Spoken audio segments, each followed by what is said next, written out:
Hi, Sisi ko! Come with me as I make cake for 30th birthday. Let's go! Ito yung cake na apron lang yung bayad sa akin. Dahil madami nag-request ng mga viewers ko na magsuot daw ako ng apron.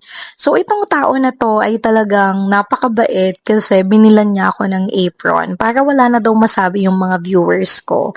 Pati glove, syempre perfectionist kayo, so susunod tayo.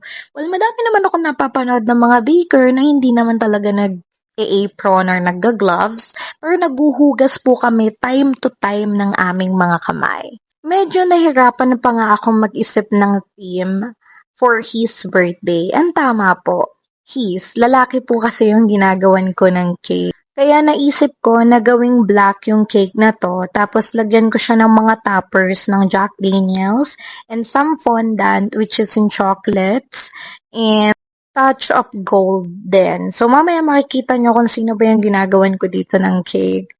Pero sige, i-reveal ko na din. Yung ginagawan ko ng cake ay nag-iisa lang at siya ay nag-iisang partner ko in life.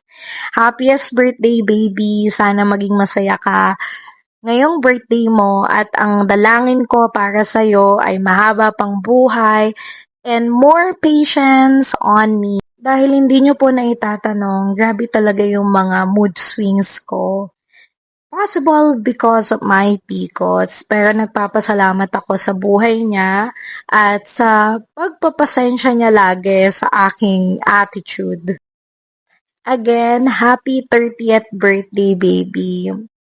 Thank you so much everyone for continue watching this mini vlog of mine. Tapos, ito na pala yung naging surprise ko sa kanya. Mukha naman siyang happy, di ba? Thank you for watching!